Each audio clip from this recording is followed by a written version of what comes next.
আসসালামু আলাইকুম। আজকে আমরা সাঁকরাইল মানিকপুর বাগানি পাড়ায় এসেছি। তখন অনেক সংখ্যক ভাই গাছের নিচে বসে আছে। তো আমরা মোবারক ইসলামিক কুইজ চ্যানেলের পক্ষ থেকে আমরা ওই ভাইদের কাছে যাব, গিয়ে কিছু ইসলামিক প্রশ্ন উত্তর করব। যদি ওনারা আমাদের ইসলামিক প্রশ্ন উত্তর সঠিক জবাব দেয় তো আমাদের চ্যানেলের তরফ থেকে একটি ওনাদেরকে পুরস্কার দেব।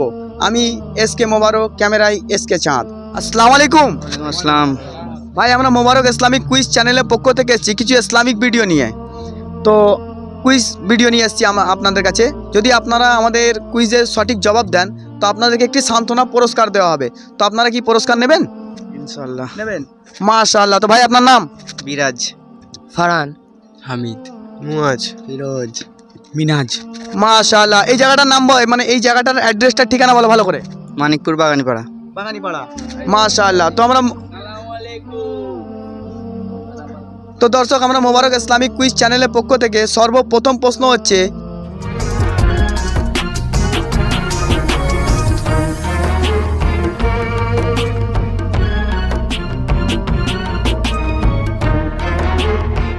সারা দিনের মধ্যে কত রেকাত নামাজ ফরজ আছে এই উম্মতের উপরে?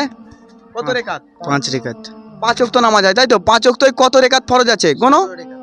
17 রেকাত। 17 রেকাত, মাশাআল্লাহ। নামাজ পড়া হয় তো ভাই? ইনশাআল্লাহ হ্যাঁ পড়ি। নামাজ পড়ো, মাশাআল্লাহ। কারণ নামাজ পড়তে হবে। নামাজ হচ্ছে জান্নাতের চাবিকাঠি। যার মধ্যে নামাজ নেই তার মধ্যে ঈমান নেই, বুঝাইছে? কেন ইসলামের বুনিয়াদ কটির উপরে? ইসলামের বুনিয়াদ 6টা। ছটা। ছটাই। ইসলামের বুনিয়াদ 5টার উপরে। 5টার উপরে ঈমান, নামাজ, কলেমা, হজ, জাকাত, 5টার উপরে। তো এই 5টার তাম্বুর মধ্যে যদি একটা খুঁটিকে যদি ভেঙে দেওয়া হয় তাহলে তাম্বুটা পড়ে যাবে। তো ওই জন্য বলা হয়েছে যারা মানুষ মাথাবিহীন চলতে পারে না, মুসলমান নামাজ ছাড়া চলতে পারে না। ঠিক। সর্বপ্রথম কে যাবে জান্নাতে? মুহাম্মদ সাল্লাল্লাহু আলাইহি ওয়াসাল্লাম। মাশাআল্লাহ, সঠিক জবাব। তৃতীয় প্রশ্ন হচ্ছে, কিয়ামতের দিনে কোন নারী পোশাক পরিধারণ করে উঠবে? মানে সমস্ত নারী থাকবে অলঙ্গ, আর এমনই একটা নারী থাকবে যে নারীকে আল্লাহ পুরো পোশাক পরিধারণ করে তুলবে। নারীটার নাম জানেন? মারিয়াম আলাইহিস সালাম। বলো, যেটা জানো বলো। মা ফাতেমা। মা ফাতেমা। এদিকে কে বললো? বলুন। মা ফাতেমা। আর কেউ বলবে? ফেরাউনের স্ত্রী আসিয়া। ঠিক আছে, ফেরাউনের স্ত্রী আসিয়াকে কিয়ামতের দিনে পোশাক পরিধান করে ওঠানো হবে। ঠিক। আল্লাহ এখন কোথায় অবস্থিত আছে? আরশে আজিমে। আরশে আজিমে, মাশাআল্লাহ, সঠিক জবাব। হুজুর সাল্লাল্লাহু আলাইহি সাল্লাম দুনিয়া থেকে যাওয়ার সময় শেষ কথা এই উম্মতকে কি বলে গেছিল জানেন? সালাত। ইয়া উম্মত। মাশাআল্লাহ, সঠিক জবাব। ভাই ইসলামিক জ্ঞান ভালো রাখে, যার কারণে প্রত্যেকটা প্রশ্নর উত্তর দিয়ে দিচ্ছে। দেখা যাক ভাই কতদূর আমাকে নিয়ে যেতে পারে, আর আমিও ভাইয়ের সঙ্গে কতদূর যেতে পারি। দুনিয়ার বুকে কতজন সাহাবা জান্নাতের সার্টিফিকেট পেয়েছিল বলতে পারবেন? 11 জন না 12 জন পেয়েছিল। বলুন। দুনিয়ার বুকে 10 জন। মাশাআল্লাহ, সঠিক জবাব। দুনিয়ার বুকে 10 জন সাহাবা জান্নাতের সার্টিফিকেট পেয়েছিল। 5 জন সাহাবার নাম বলতে পারবেন? 5টা সাহাবার নাম বলতে পারবেন কেউ? বলুন 5টা সাহাবার নাম। রাদিয়াল্লাহু তাআলা না। আমি জানি না 5টা সাহাবা। জানি না আমি। 5টি সাহাবার নাম কেউ বলতে পারবে? যে কটা জানো বলো। বলো বলো। আবু বকর সিদ্দিকী, বলো। আলী, হ্যাঁ, উসমান। আমি জানি না। বলো। যে যটা জানো বলো। তুমি যদি একটা জানো, উনি যদি একটা জানে, সবাই। রাদিয়াল্লাহু তাআলা। হ্যাঁ, ওই উমর ফারুক রাদিয়াল্লাহু তাআলা হয়। হ্যাঁ, বলো। দেখো, 1 নম্বর হচ্ছে হযরত আবু বকর রাদিয়াল্লাহু তাআলা, দ্বিতীয় হচ্ছে উমর ফারুক রাদিয়াল্লাহু তাআলা, তৃতীয় হচ্ছে উসমান গনি রাদিয়াল্লাহু তাআলা, চতুর্থ হচ্ছে হযরত আলী রাদিয়াল্লাহু তাআলা, তারপরে ইমাম হাসান রাদিয়াল্লাহু তাআলা, ইমাম হোসেন রাদিয়াল্লাহু তাআলা, বেলাল রাদিয়াল্লাহু তাআলা, ঠিক আছে, আবু উবাইদা ইবনে জাররাহ রাদিয়াল্লাহু তাআলা, এরকম অনেক সাহাবা আছে, বুঝেছো? এগুলো সব হচ্ছে মানে খুব কাছে। সব থেকে বেশি কোন সাহাবা হাদিসকে বর্ণনা করেছে বলতে পারবেন? মানে লিখেছে সব থেকে বেশি কোন সাহাবা? বলো। আয়েশা রাদিয়াল্লাহু। ওটা সাহাবী। বলুন। ওমর। আর কেউ বলবে? কোন সাহাবা সব থেকে বেশি হাদিস বর্ণনা করেছে বলতে পারবে? হযরত আবু হুরায়রা রাদিয়াল্লাহু তাআলা আনহু। ঠিক। আচ্ছা, দুনিয়ার বুকে জান্নাতের একটি জায়গা আছে, কোথায় অবস্থিত ওটা বলতে পারবেন?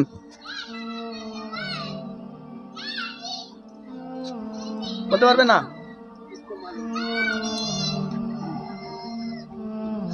যাক, সর্বপ্রথম পৃথিবীর মধ্যে ইসলামের বার্তা কে নিয়ে এসেছিল? আদম আলাইহিস সালাম। মাশাআল্লাহ, সঠিক জবাব। কোন নবীর পিতা নেই? ঈসা আলাইহিস সালাম। ঈসা আলাইহিস সালাম। আর দুটি প্রশ্ন করব আপনাদের কাছে, যে দুটি প্রশ্ন দুনিয়ার বুকে খুবই দরকার। ঠিক, গোসলের মধ্যে কটি ফরজ? 4টে। বলো। 3টে। 3টে। মাশাআল্লাহ, সঠিক জবাব। গোসলের 3টি ফরজ। কি কি বলতে পারবে কেউ? কি কি? হাত ধোয়া, কুলকুচি করা, গড়গড়ে করা, নাকে পানি দেওয়া। গোসলের মধ্যে 3টি ফরজ, কেউ বলতে পারবে? শরীরটাকে দ্রুত করা। আর কেউ বলবে?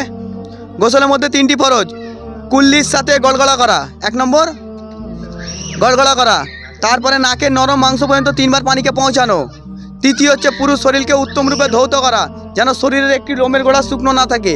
যদি ফরজ গোসল আমরা না জানি আর ওই অবস্থায় যদি জুম্মা পড়তে যাই, তাহলে আমি ওটা আর একটা কুকুর ওটা সমান হবে, কেন ও নাপাক আমিও নাপাক, আমি ইনসান, আমি আফজালুল মাখলুকাত বলা হয় ইনসানকে, ঠিক আছে না?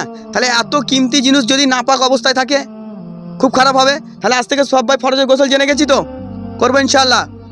গোসল মানে যখনই গোসল করবো প্রথমে 3টে কাজ করে নেবো। প্রথমে 3বার কি করবে?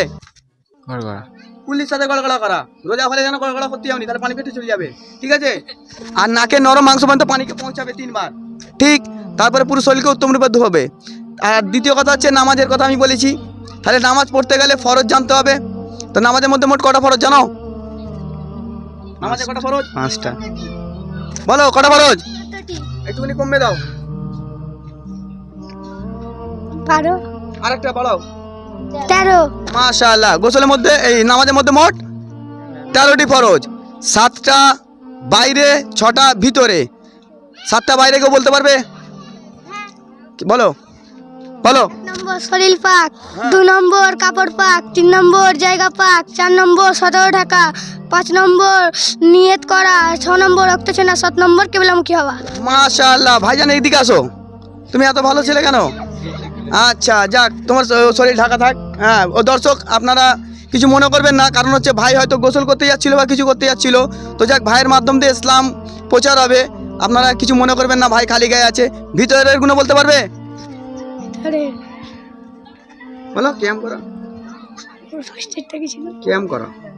হ্যাঁ, 1 নম্বর ক্যাম্প করা, 2 নম্বর কি বলে এটা সুরা পড়া, 3 নম্বর রুকু করা, 5 নম্বর 4 নম্বর সেজদা করা, 5 নম্বর আর শেষ বৈঠক বসা, রুকু করা, 6 নম্বর শেষ বৈঠক বসা। বসা। মাশাআল্লাহ, তো আপনারা দেখতে পেলেন যে একটুকুনি একটি বাচ্চা যে নামাজের ফরজ বলে দিল। এই ফরজ যদি নামাজের মধ্যে ছেড়ে যায়, এই যে বাচ্চাটা 13টি বলেছে, এই 13টির মধ্যে যদি একটিও ছেড়ে যায় তাহলে নামাজ হবে না, ঠিক আছে? নামাজ ছেড়ে দিতে হবে। নামাজের মধ্যে সসেজদা কখন করতে হয়? কি ছেড়ে গেলে নামাজের মধ্যে সসেজদা করতে হয় বলতে পারবেন? বলতে পারবেন? হ্যাঁ, নামাজ ভুল হলে নামাজের মধ্যে ফরজ আছে, ওয়াজিব আছে, সুন্নত আছে, নফল আছে, মুবাহ আছে, অনেক কিছু আছে। বলো। রুকু সেজদা ভুল করলে। নামাজের মধ্যে ফরজ ছেড়ে গেলে নামাজ তো হবেই না, ফরজটা বাদ দিয়ে দাও। সসেজদা করতে হবে। কি ছেড়ে গেলে সসেজদা করতে হয়? রুকু ছেড়ে গেলে বা সেজদা ছেড়ে গেলে। রুকু করা কি? রুকু করা ফরজ, তাহলে তো নামাজই হবে না, কিন্তু নামাজের মধ্যে সসেজদা করতে হবে। নামাজের মধ্যে ওয়াজিব ছেড়ে গেলে সসেজদা করতে হবে, ঠিক। তো দর্শক আপনারা দেখতে পেলেন, এবং মোবারক ইসলামিক কুইজ চ্যানেলের পক্ষ থেকে ভাই অনেক প্রশ্নের উত্তর দিয়েছে। তো ভাইকে এখন একটি সান্ত্বনা পুরস্কার দেব আমাদের চ্যানেলের তরফ থেকে। দেখো ক্যামেরায়, ঠিক। তো মাশাআল্লাহ, আপনার মোবারক ইসলামিক কুইজ চ্যানেলের পক্ষ থেকে ভাইকে একটি পুরস্কার দিয়েছি, আর ওই ছোট্ট ভাইটিও একটি জবাব দিয়েছে, ওনাকেও একটি ছোট্ট পুরস্কার দেবো। আপনারা ভিডিওটি দেখুন। তো দর্শক আমরা এই ভাইকে একটা ছোট্ট দিলাম। হ্যাঁ, খুব ভালো লাগলো তো? ভালো লেগেছে? মাশাআল্লাহ। আমরা যে সোশ্যাল নেটওয়ার্কে এই ধরনের ভিডিও আপলোড করছি যেন আনেওয়ালা জেনারেশন যেন এই ভিডিও দেখে ইসলামকে শিখতে পারে, জানতে পারে, মানতে পারে। কারণ হচ্ছে ইসলামকে শেখা, জানা, মানা আমাদের জন্যে ফরজ, তাই তো নাকি? ইসলামকে জানতে হবে। আপনি কিছু বলবেন আমাদের দর্শককে? সবাই যেন জানুক, পড়ালেখা করুক, ওদিকে দেখো, বলো। পড়ালেখা করুক, কোরআন তেলাওয়াত করুক। মাশাআল্লাহ, এই যে ধরনের ভিডিও আমরা আপলোড করছি যাতে আনেওয়ালা জেনারেশন যেন আজকে কার্টুন দেখছে, প্রত্যেক মানুষ 1.5 GB নেট পায়, তো 1.5 GB নেট থেকে পেয়ে সে কিছু না কিছু একটা করে, তাই তো? তো আমরা চাইছি যে সোশ্যাল নেটওয়ার্কের মাধ্যমে ইসলামকে এইভাবে প্রচার করব। আপনি কিছু বলবেন? আপনারা বলুন, কেউ বলবেন? এই যে ভিডিওগুলো করছি ভালো না খারাপ? ভালো। ভালো। এই ভিডিওগুলো আপনারা শেয়ার করবেন যাতে আপনাদের মাধ্যম দিয়ে মানুষ ইসলামকে শিখতে পারে, তাই তো? তো দর্শক, আপনারা শুনতে পেলেন। এবং মোবারক ইসলামিক কুইজ চ্যানেলের পক্ষ থেকে যদি আপনাদেরকে কিছু বলার থাকে তো আমাদের কমেন্ট বক্সে জানিয়ে দেবেন। এবং যদি ভিডিওটি মনে হয় যে কারোর উপকৃত আসতে পারে তাহলে আপনারা বেশি থেকে বেশি শেয়ার করবেন। আর আমাদের ব্যাপারে যদি আপনাদেরকে জানতে হয়, আমি এসকে মোবারক, ক্যামেরায় এসকে চাঁদ, আমাদের সমস্ত ডিটেলস দেওয়া আছে নিচের ডিসক্রিপশনে। আসসালামু আলাইকুম।